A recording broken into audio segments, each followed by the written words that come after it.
Jornal da Record News. Oferecimento. Air Europa. Fazemos parte do seu destino. Presidente Lula assina indulto de fim de ano que exclui condenados por crimes contra a democracia. Moraes autoriza a cirurgia no Natal e Bolsonaro será internado amanhã. Prévia de dezembro mostra a inflação de 2025 dentro da meta do governo. E ainda, conta de luz não terá cobrança extra em janeiro, decide a ANEEL. Essas e outras notícias do Brasil e do mundo agora no Jornal da Record News.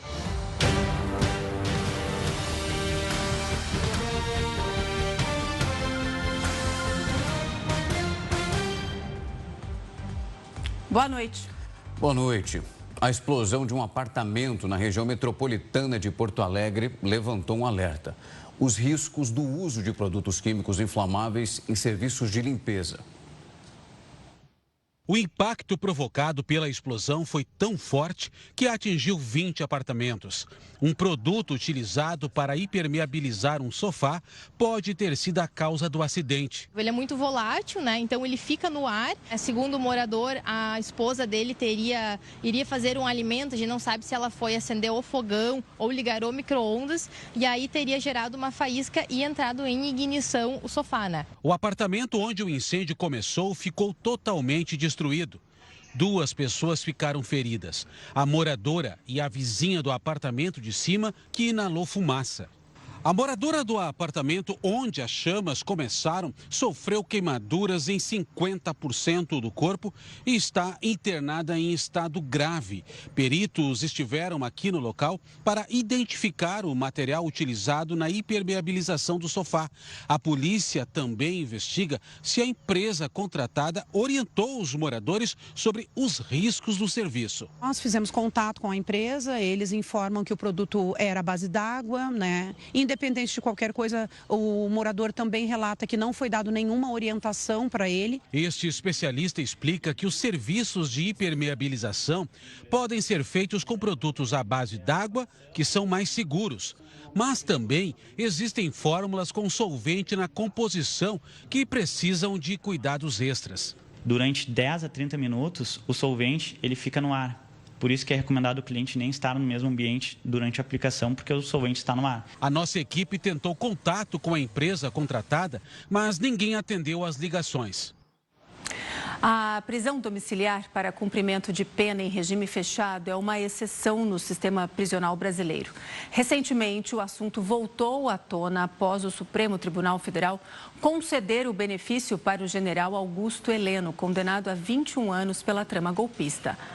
Menos de 1% das mais de 938 mil presos estão nessa situação. Isso segundo dados do primeiro semestre de 2025 da Secretaria Nacional de Políticas Penais. São 5.497 pessoas cumprindo pena em regime fechado em casa, ou 0,6% do total de presos do país. Além delas, há outras 33.690 pessoas em prisão domiciliar, mas antes de serem julgadas, como aconteceu com Jair Bolsonaro. Mas o ex-presidente não foi autorizado a cumprir a pena em casa. Durante o exame de corpo de delito, Augusto Heleno, que tem 78 anos, alegou que convive com Alzheimer desde 2018, motivo pelo qual a defesa do militar fez um pedido de prisão domiciliar por conta do quadro de saúde.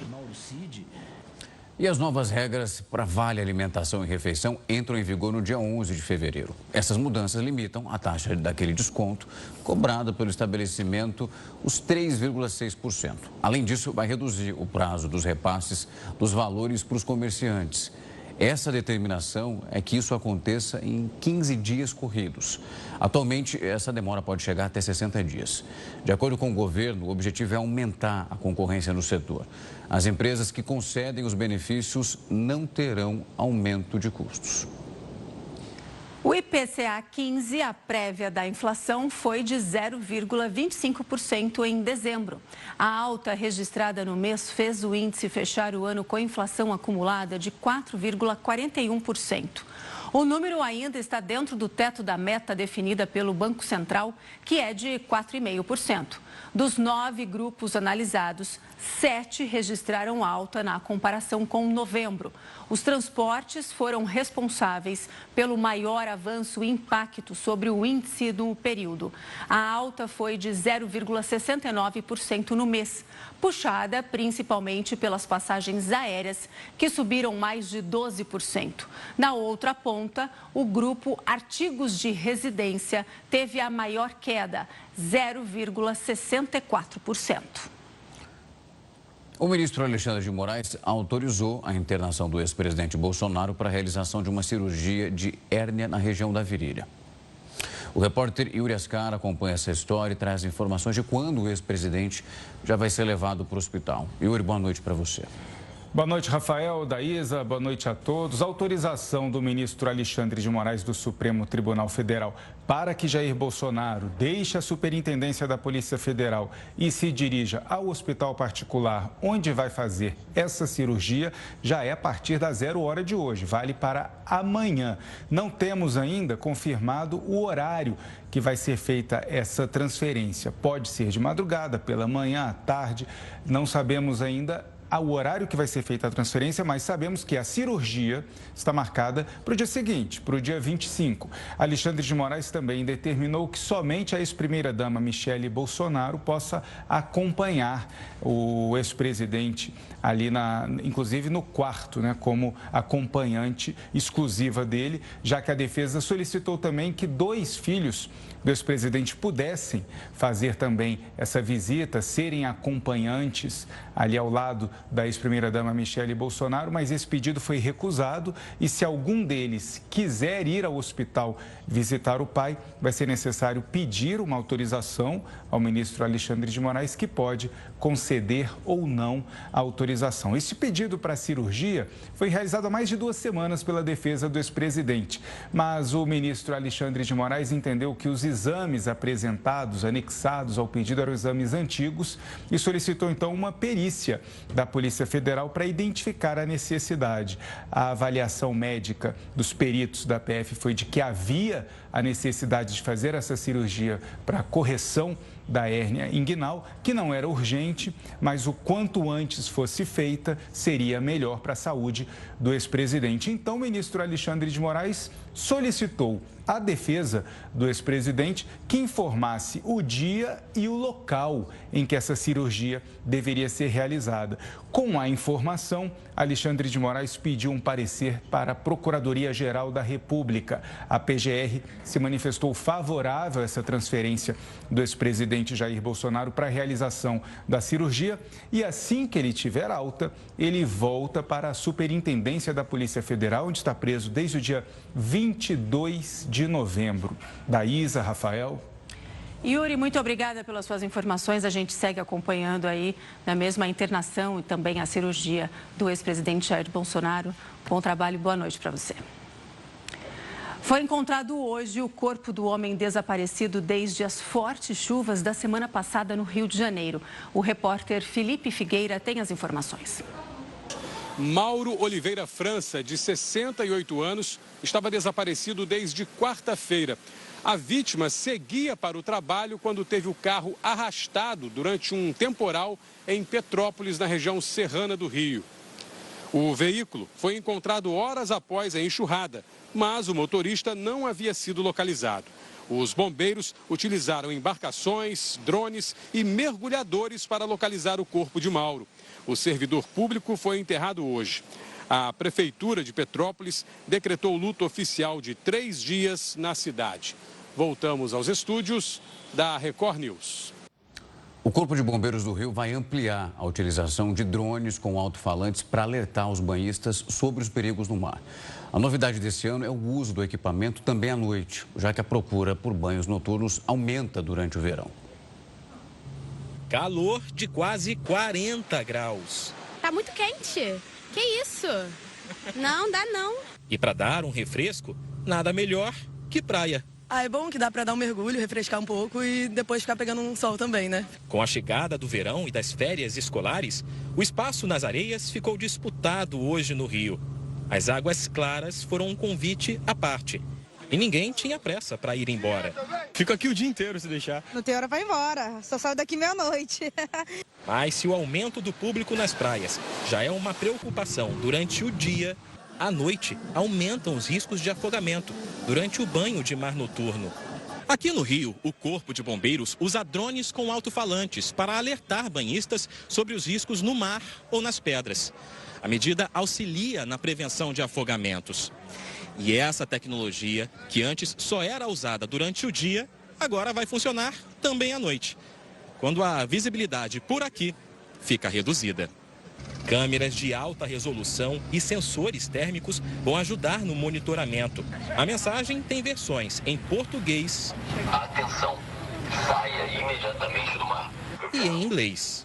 Don't put your life at risk. As estatísticas mundiais provam que os afogamentos que acontecem à noite, eles são muito mais letais. A probabilidade, a estatística de mortes, infelizmente, ela é muito maior do que aqueles que muitas vezes acabam desobedecendo um sinal durante o dia, durante a tarde, por exemplo. Só este ano, mais de 19 mil pessoas foram resgatadas de afogamentos em todo o estado. Às vezes o cara está lá no posto, apita e o banhista não consegue ouvir. Mas o drone, ele consegue acessar até a pessoa que está correndo perigo, o banhista que está se colocando numa enrascada. Então eu acho muito positivo. Não coloque a sua vida em risco. Um turista foi resgatado pelo helicóptero da Polícia Militar depois de ser arrastado pela correnteza no mar de Guarujá, litoral paulista. A força da água impedia o homem de 27 anos de sair do mar agitado. Ele foi levado em direção às pedras. A equipe de salva-vidas que estava na Praia do Tombo acionou o helicóptero Águia da Polícia Militar para dar apoio ao resgate. O turista não chegou a se afogar. Ele foi retirado do mar em segurança, sem ferimentos, e foi liberado. Hora de saber como fica o tempo para amanhã, véspera de Natal. No Sudeste, essa onda de calor não vai dar trégua. As temperaturas vão ser altas, acima inclusive da média para essa época do ano. Vamos conferir.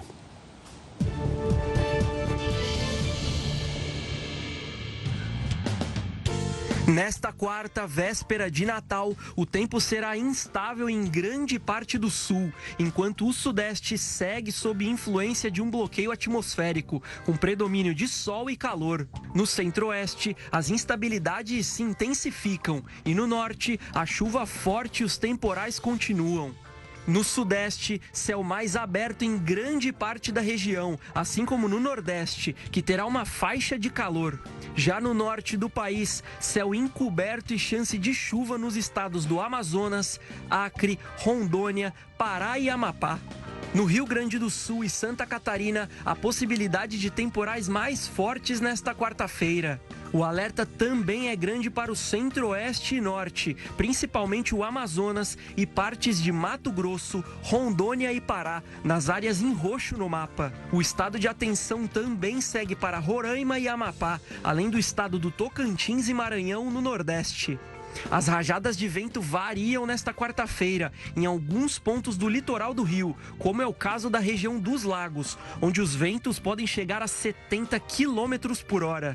Nesta primeira semana de verão, uma nova onda de calor ganha força, principalmente no Sudeste, e deve seguir atuando até o domingo. Diversas regiões devem registrar temperaturas pelo menos 5 graus acima da média para essa época do ano, como em São Paulo, grande parte do Paraná, norte catarinense, sul e Triângulo Mineiro, metade sul do Rio, além de áreas do leste e sudeste de Mato Grosso do Sul. Em relação às temperaturas, máximas de 30 graus em Porto Alegre, Goiânia e Belo Horizonte, 32 em Campo Grande e até 35 graus em São Paulo. E agora a gente fala sobre o cenário internacional.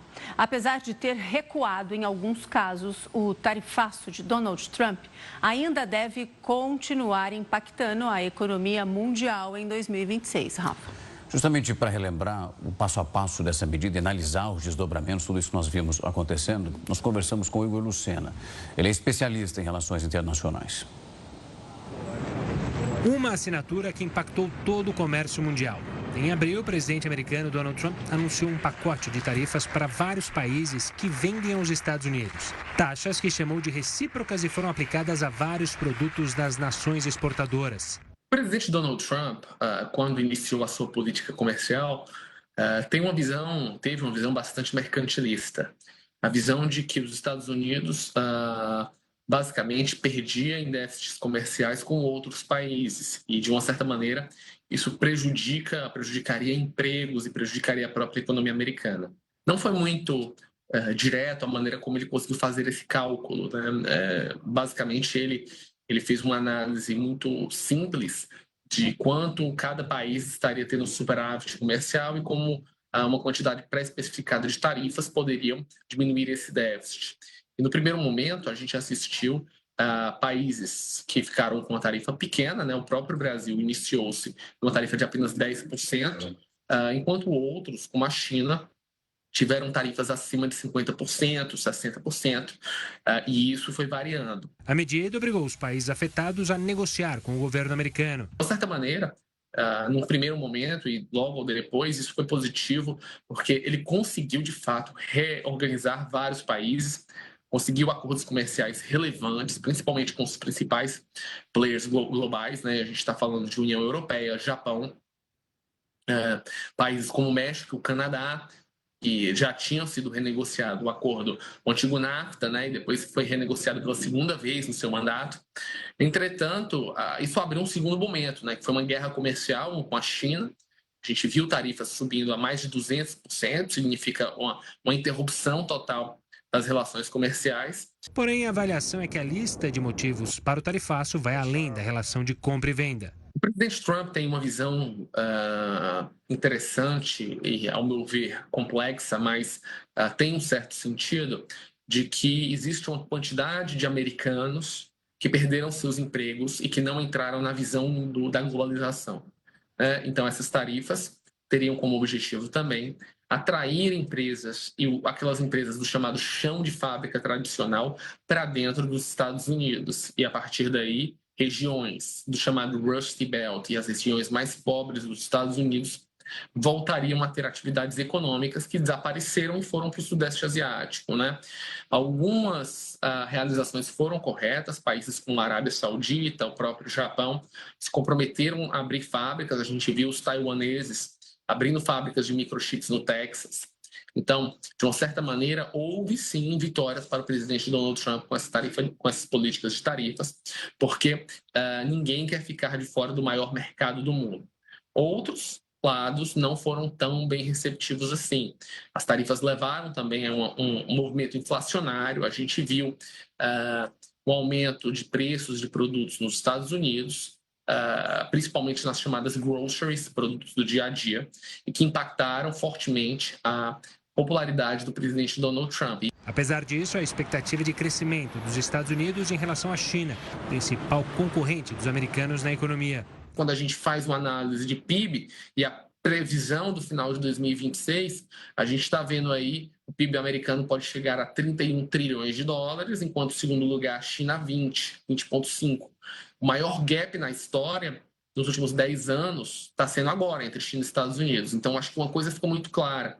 Os Estados Unidos não vão perder a sinalização de principal potência do mundo. Acho que, independente dessa política de Trump ou não, o seu governo está afastando a China ainda mais de ultrapassar a economia americana, que para eles é muito positivo.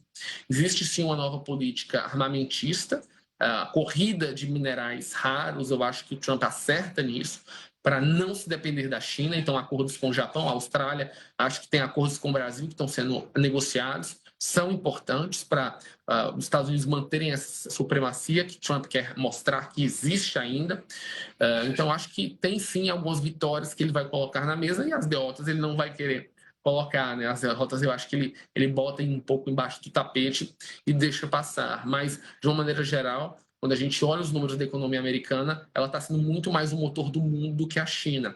Os dados de crescimento chineses, que seriam 5% ao ano, são extremamente questionáveis, e economistas dissidentes da China acreditam que o número real é algo em torno de 2, 2,5%. mostrando que, de fato, a China, pelas crises que teve recentemente, voltadas para o setor imobiliário e bancário, vai ficar em segundo plano quando a gente pensa em quem está puxando a economia mundial. Enquanto isso, outros países foram bem menos impactados pelas taxas adicionais. O presidente Donald Trump, acho que faz algumas concessões em países que, digamos assim, ele negocia com menos peso na mão. Eu acho que a Argentina é um grande vitorioso nisso. Tem uma alíquota aí de 10%, recebeu recursos financeiros, é o aliado principal dos Estados Unidos na América Latina. Paraguai é um outro vitorioso também dentro dessas relações. O próprio Israel também está se vangloriando, utilizando recursos financeiros e militares dentro dessas negociações. Então, acho que o presidente Trump ele perde naquela ideia de que a América sempre tem que estar em vantagens quando com quem ele está negociando do outro lado tem afinidades ideológicas muito fortes com ele, muito mais à direita, muito mais liberal e muito mais pró-mercado. Então, eu diria que eu acho que esse seria o calcanhar de Aquiles dele, né? Esses países conseguem ter mais vantagens dos Estados Unidos quando, na visão do presidente Trump, eles estão alinhados politicamente com a sua própria ideologia.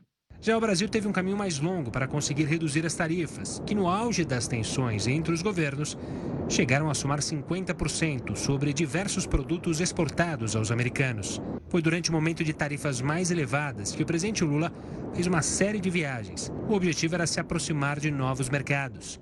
Isso serviu também para que o Brasil avançasse com negociações com abertura de mercados na Índia, no Japão, no Sudeste Asiático. A gente não pode ficar dependendo das nossas exportações para os Estados Unidos e China e do nosso investimento direto estrangeiro, basicamente, os Estados Unidos têm 30%.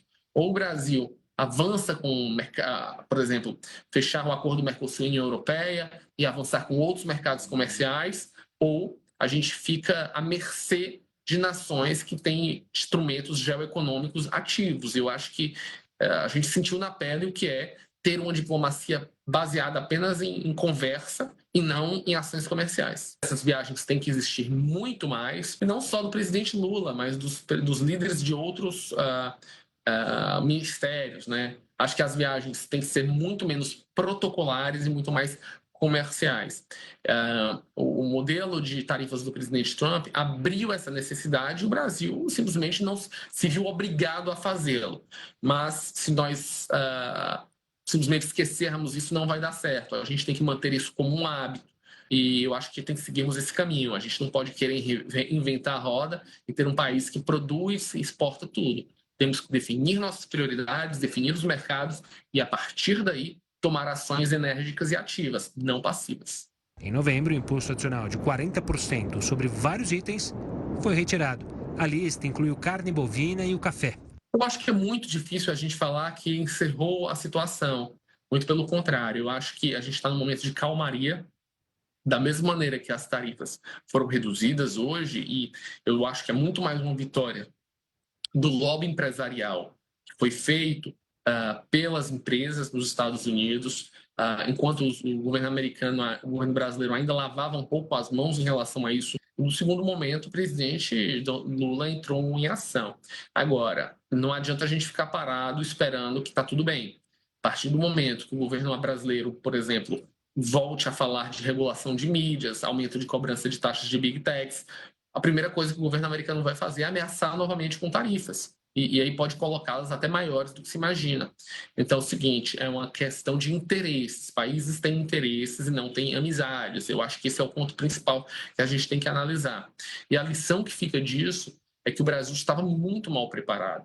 Nós postergamos muito as leis para regulamentar o lobby, quando está provado por A mais B que o bom lobby, o lobby regulamentado é necessário para o comércio internacional. Consequências de uma medida que impactou todo mundo em 2025 e que prometem continuar influenciando, inclusive, os Estados Unidos em 2026. Eu acho que, de uma certa maneira, ele está conseguindo o objetivo dele. Eu não sei se na totalidade, né? Eu acho que os efeitos rebotes disso, principalmente voltados para a inflação, são muito negativos. Mas quando a gente está falando de análises macroeconômicas que envolvem tarifas e inflação, não são efeitos que são muito práticos e diretos. Então, a gente viu isso tudo acontecer esse ano e a grande maioria dos efeitos vão acontecer no ano subsequente. Então, em 2026 vai ser onde a gente vai ter os efeitos, ou seja, quando a gente pegar o efeito líquido, essas tarifas de fato trouxeram novas empresas, abriram novos postos de trabalho. Em alguns mercados, provavelmente sim. Provavelmente os mercados mais intensivos em tecnologia, o setor de carros, acho que isso vai ser muito forte. Outros mercados, não. Mercado agro, é muito difícil você ter uma competitividade onde não há um terreno fértil e claro de produção, como existe na América do Sul, ou, por exemplo, na África. Então, eu acho que o presidente Trump tentou fazer uma política generalista para melhorar vários setores econômicos, mas os resultados vão ser ambíguos. Alguns setores vão sim se favorecer dessas políticas, outros não. E por falar em Donald Trump, hoje ele citou pela primeira vez o caso Jeffrey Epstein, após a divulgação de novos arquivos.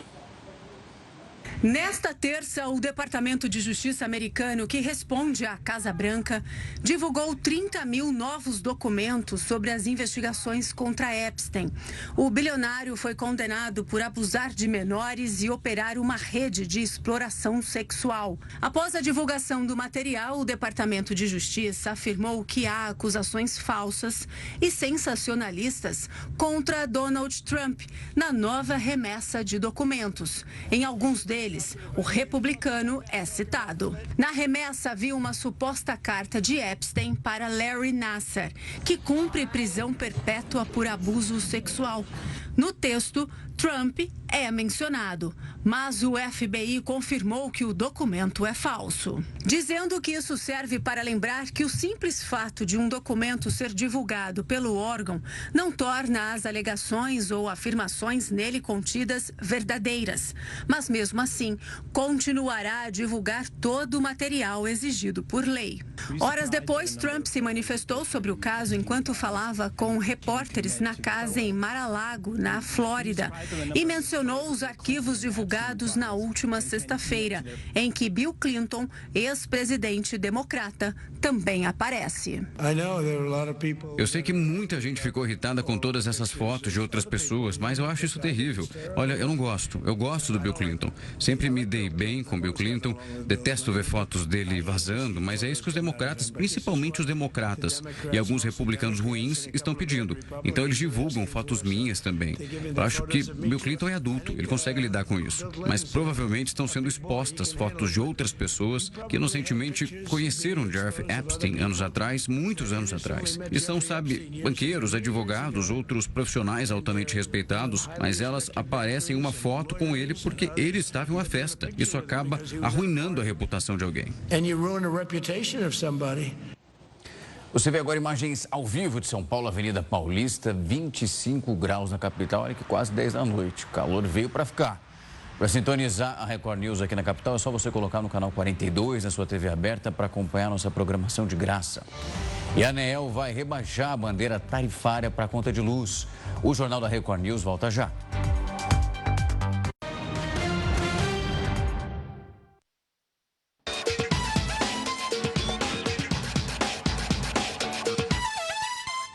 E mudanças no Vale Alimentação e no Vale Refeição devem beneficiar os pequenos negócios. As medidas, segundo a avaliação técnica do Sebrae, indicam uma redução nos custos operacionais e maior concorrência no setor.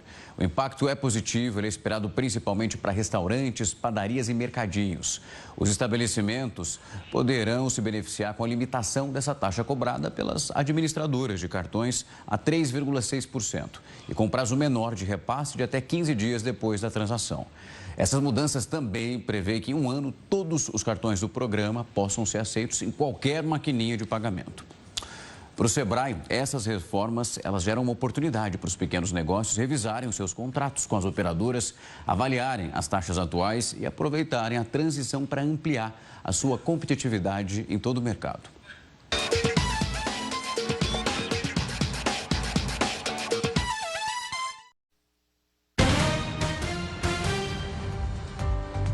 Estamos de volta. A Agência Nacional de Energia Elétrica informou hoje que rebaixou a bandeira tarifária para o patamar verde para janeiro de 2026. Isso significa que a conta de energia não terá custo extra no primeiro mês do próximo ano.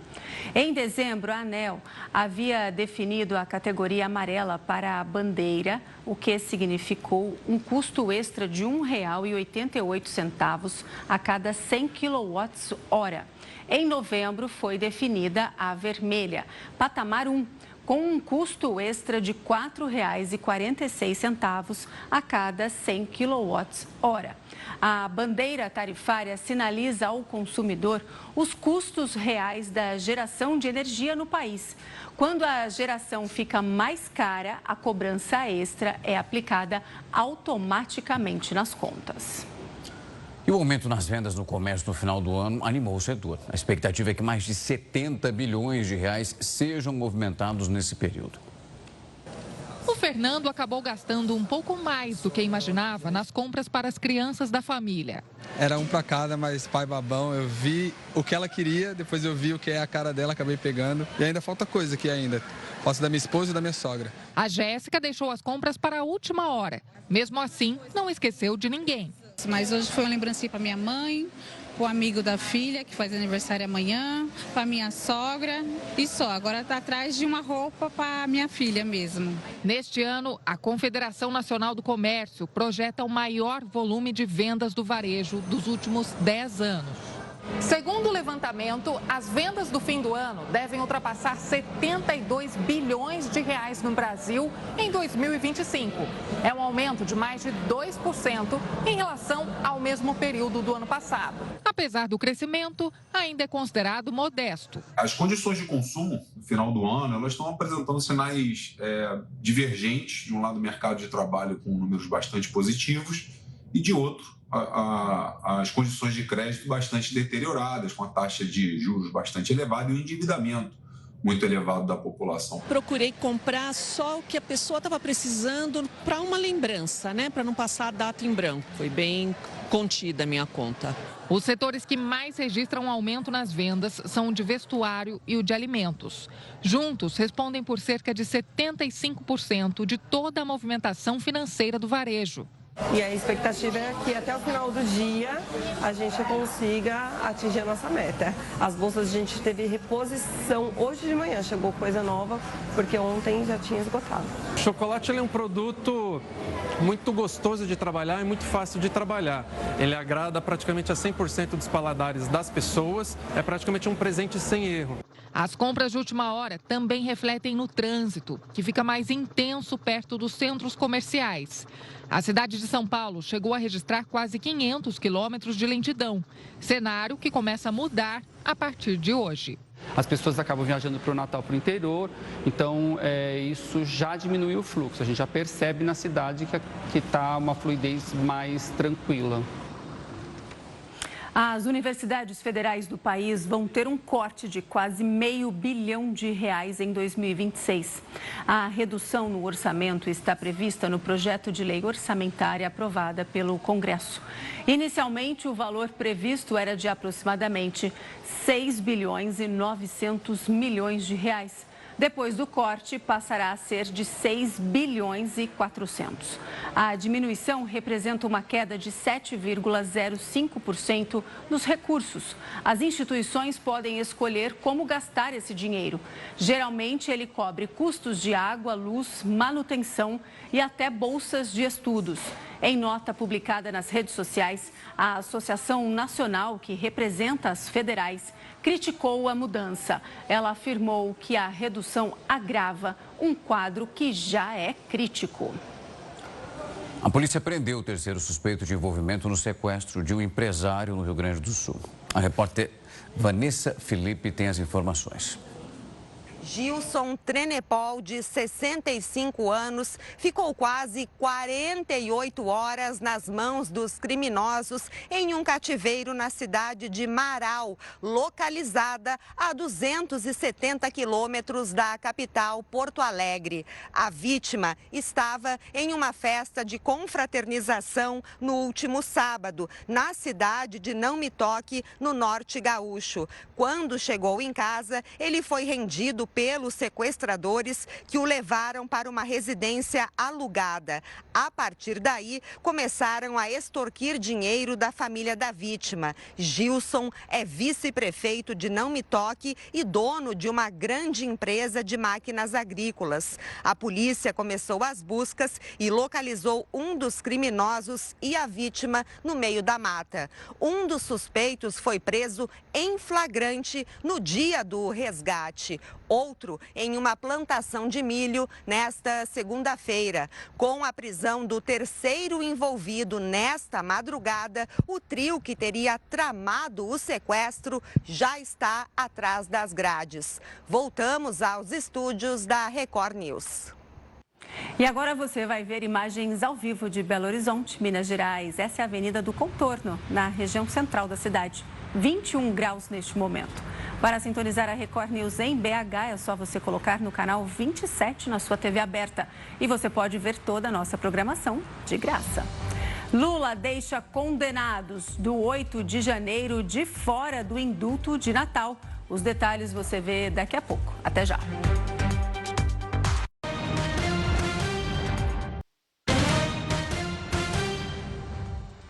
O Jornal da Record News está de volta. O presidente Lula assinou o indulto de Natal de 2025 hoje.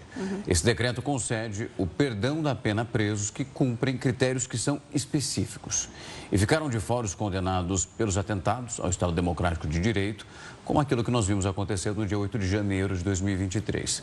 Além dos presos por violência contra a mulher, terrorismo ou quem firmou acordos de delação premiada. Para entender um pouco mais sobre o funcionamento desse mecanismo jurídico, nós vamos conversar agora com a doutora Cláudia Spinassi, juíza criminal, professora também de execução penal e pesquisadora científica de indulto. Doutora, uma ótima noite, é um prazer recebê-la aqui. Boa noite, Rafael, boa noite, Daísa, o prazer é todo meu. Doutora, quando nós olhamos, todos os anos nós discutimos em dezembro o indulto. Nós acompanhamos algumas mudanças, algumas especificidades que elas vão aparecendo. Olhando para este 2025 e também essa questão dos atentados, as pessoas que foram julgadas e condenadas por aquilo que aconteceu no dia 8 de janeiro, não colocá-las no indulto é uma decisão do próprio presidente da República ou nós temos já uma decisão anterior e que se encaixa justamente nesse momento e que faz uma referência clara ao que nós vimos acontecendo logo depois da eleição? O indulto, Rafael, ele é uma prerrogativa do presidente da República. O Supremo Tribunal Federal decidiu que o presidente da República concede indulto para quem ele quiser e estabelece os requisitos objetivos que ele quiser, desde que ele respeite a Constituição Federal. A Constituição Federal prevê que não é possível o presidente da República conceder indulto para tráfico, tortura, terrorismo e para crimes hediondos e equiparados. Tirando estes, os outros crimes que ficam fora do indulto são uma lista feita pelo próprio presidente da República. Então, sim, deixar os crimes contra o Estado Democrático de Direito fora do indulto de 2025 é uma opção do próprio presidente da República, porque não são considerados crimes hediondos, nem estão na lista dos impeditivos pela Constituição Federal. E, doutora, quais são aí as interpretações, né, desse decreto no cenário de polarização que vive o Brasil neste momento? Quais são os sinais que uma atitude como essa, que um decreto como este do presidente envia à sociedade? E, né, quais são os sinais que são enviados? Eu não acredito que o decreto de indulto possa ser analisado com este viés ideológico, que a nossa polarização hoje está entre duas ideologias. Porque nós tivemos, Daísa, um decreto de indulto, o mais benéfico da história dos indultos do Brasil, editado em 2022, quando nós tínhamos um presidente de direita no governo, que era o presidente Jair Bolsonaro. Naquela época, o indulto ele perdoou penas para todos que tinham praticado crimes de penas com até 5 anos. E com isso eu tive alunos que indultaram 58 anos de pena de um contrabandista, por exemplo. Então nós tivemos naquela época um indulto muito benéfico. Eu acredito que nós temos que fugir desse debate político ideológico e trazer a questão do indulto mas para o que realmente ele é. Um instrumento de política criminal, um instrumento do sistema de freios e contrapesos que existe entre o poder legislativo, o executivo e o judiciário, e que permite que o executivo interfira no poder judiciário quando ele entende que aquela pena já cumprida até esse determinado momento para determinados crimes é suficiente, não precisam continuar cumprindo pena. Doutora, um outro ponto que chama a atenção é justamente a possibilidade de não incluir nesse indulto de 2025 aquelas pessoas que fizeram um acordo de delação premiada, o que conversa claramente com o que nós falamos, com o que aconteceu logo depois das eleições, no dia 8 de janeiro. A senhora acredita que isso é uma vertente de não adicionar um outro benefício além daqueles que foram adquiridos por quem aceita fazer uma delação premiada? Como que a senhora avalia essa decisão? O decreto de 2025, ele praticamente repete o texto do decreto de 2024. E este ponto de impedir o indulto para quem fez acordo de delação premiada já estava previsto em 2024 também. Mas o de 2025, Rafael, ele traz algo a mais. Ele prevê indulto e comutação também para quem é membro de facção criminosa, para quem está cumprindo pena em regime disciplinar diferenciado ou quem está cumprindo pena em prisão de segurança máxima. E isto é uma tendência que já vinha ocorrendo nos últimos decretos de indulto. Esta vedação do indulto para quem já recebeu a colaboração premiada. Particularmente, eu entendo que só especificamente no crime que a pessoa fez o acordo de delação premiada, ela não pode ter indulto. Se ela responder por outros crimes onde ela não fez acordo de delação premiada, eles estariam abrangidos. Mas quem é membro de facção criminosa, está cumprindo pena em RDD ou em prisão de segurança máxima, está totalmente excluído do direito ao indulto. E, doutora, quais são aí, segundo o decreto, os grupos de presos, que podem ser beneficiados em razões de saúde, não é mesmo, que tem uma condição física também? Nós temos para a saúde uma série de pessoas. Nós temos pessoas com paraplegia, com tetraplegia, amputação, pessoas infectadas com o vírus HIV, gestantes de alto risco, pessoas acometidas de doença grave e pessoas com transtorno do aspecto autista nível 3. Então, nós temos uma série de pessoas que podem conseguir o indulto humanitário, que nós chamamos, em razão de condição de saúde. Mas, Daísa, este não é o ponto mais importante desse indulto de 2025. Ele traz mais de 30 espécies de indulto que podem ser aplicadas. Para você ter uma ideia, o indulto de 2025, o decreto prevê indulto, por exemplo, para as pessoas que estão cumprindo pena usando tornozeleira eletrônica há mais de 3 anos. Essas pessoas teriam o restante da sua pena perdoado.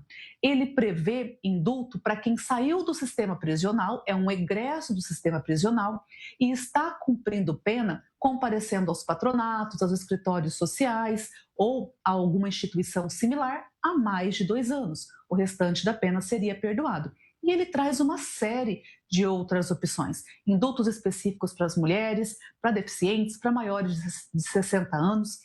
Então, o indulto ele é um instrumento que causa um impacto muito grande no nosso sistema prisional. E ele precisa ser, inclusive, mais debatido para que a nossa população tenha mais conhecimento sobre ele. Doutora, depois de avaliado esses casos, também todos os critérios, a partir do momento que um detento ele se encaixa em tudo isso que nós discutimos e também tantas outras vertentes que compõem esse indulto, o advogado, aquele representante legal do detento, ele precisa acionar o judiciário para que o caso seja avaliado? Não é uma soltura automática? Não, não é uma soltura automática, Rafael. O decreto de indulto, ele é similar a uma lei. Ele é genérico e abstrato. Ele prevê hipóteses e requisitos objetivos e subjetivos. Por exemplo, tem que ter bom comportamento, não pode ter cometido falta grave. Aí, para ser aplicado, quem aplica é o juiz, é o Poder Judiciário. Então, o advogado tem que analisar, no caso concreto, se aquele sentenciado preenche os requisitos e fazer o pedido ao juiz. Mas olha que interessante. O decreto de indulto prevê que não precisa ter o que nós chamamos de capacidade postulatória para pedir indulto. O indulto é igual a habeas corpus. Qualquer pessoa do povo pode pedir em favor de um sentenciado. Não precisa ser advogado. Olha só. Professora Cláudia, doutora Cláudia Spinassi, muito obrigada por todas as suas informações aqui no Jornal da Record News, viu? Eu que agradeço. Ótimas festas para vocês. Obrigada. Também. Boa noite. Boa noite. O BNDES anunciou a aprovação de 2 bilhões de reais para a primeira etapa de construção da ferrovia de Mato Grosso. O trecho de 162 quilômetros irá de Rondonópolis até Dom Aquino. De acordo com o banco, a previsão é que as obras sejam concluídas no segundo semestre do ano que vem. Ao todo, a ferrovia vai ter 743 quilômetros de extensão e vai passar por 16 municípios, ligando Rondonópolis a Lucas do Rio Verde. Além disso, vai contar com um ramal para a capital, Cuiabá. O projeto está dividido em 5 fases. O objetivo da ferrovia é capturar uma parcela do transporte de grãos, de soja e milho. No Reino Unido, 2 homens foram condenados hoje por planejarem um ataque armado contra a comunidade judaica do país. E segundo a investigação, os 2 já haviam comprado ilegalmente 2 fuzis, uma pistola automática e cerca de 200 projéteis. Os planos dos réus eram matar a maior quantidade possível de judeus. Eles foram presos tentando comprar mais armas. Um dos vendedores era um agente infiltrado da própria polícia. Toda criança merece uma vida digna e você pode fazer parte dessa transformação. Com a sua doação, você ajuda a mudar a realidade de centenas de crianças com autismo e deficiência intelectual. O poder de fazer o bem está nas suas mãos. Doe agora pelo celular, faça um Pix no valor que desejar para a chave doe@abades.org.br ou acesse o QR Code que aparece aí na sua tela. Se preferir, você pode doar também pelos telefones. Para doar R$10, ligue 0500 508 0010. Para doar R$20, 0500 508 0020. E para doar R$40, ligue 0500 508 0040. No site você também encontra outras formas de fazer sua doação. Abrace a Abades. E agora você vai ver imagens ao vivo do Rio de Janeiro. Essa é a Avenida Atlântica, na praia de Copacabana, 27 graus neste momento. Para sintonizar a Record News no Rio de Janeiro, é só você colocar no canal 52 na sua TV aberta. E você pode curtir toda a nossa programação de graça. A seguir, FGTS. Para quem aderiu ao saque aniversário, será antecipado. O Jornal da Record News volta já.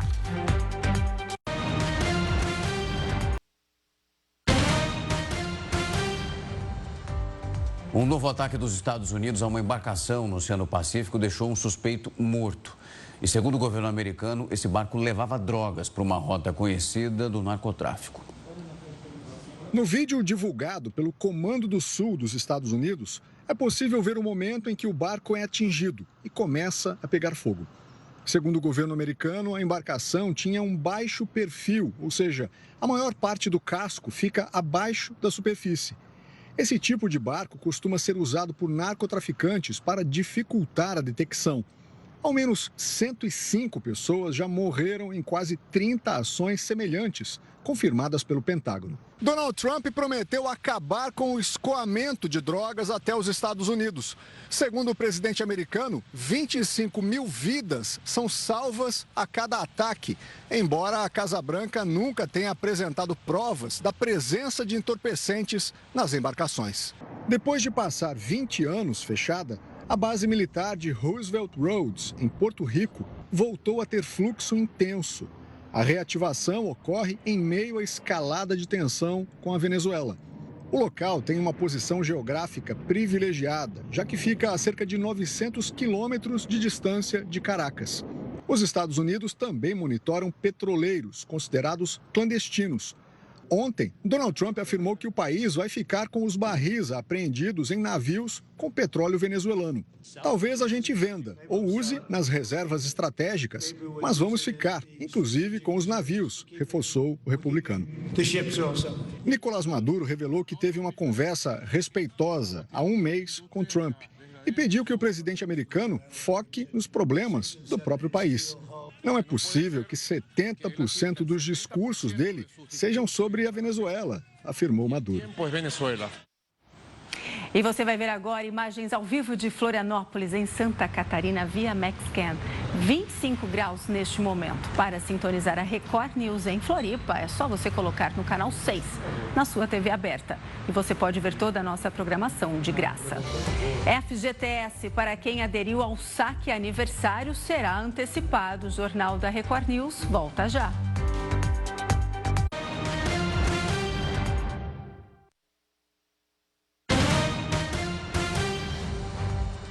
O Ministério do Trabalho e Emprego confirmou a antecipação dos recursos do FGTS para aqueles trabalhadores que aderiram ao saque aniversário e foram demitidos sem justa causa e tiveram saldo bloqueado. A primeira parcela de até R$ 1.800 vai ser liberada esse ano ainda, 30 de dezembro. Já a segunda parcela está prevista para o dia 12 de fevereiro. Serão liberados cerca de 7,8 bilhões de reais do FGTS para aproximadamente 14 milhões de trabalhadores. O saque aniversário é a modalidade que permite ao trabalhador retirar anualmente, no mês do seu aniversário, uma parte do seu FGTS. Ao optar por essa modalidade, o trabalhador também perde o direito de sacar o valor total do fundo em caso de uma demissão sem justa causa, tendo acesso apenas à multa rescisória. Desde 2020, o saque aniversário já liberou cerca de 192 bilhões de reais do FGTS. E o Jornal da Record News fica por aqui. Muito obrigada pela sua companhia. Uma ótima noite para você. Logo na sequência está chegando o News das 10 com o Kaique Rezende.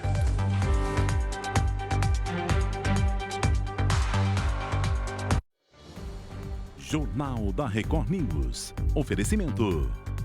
Air Europa. Fazemos parte do seu destino.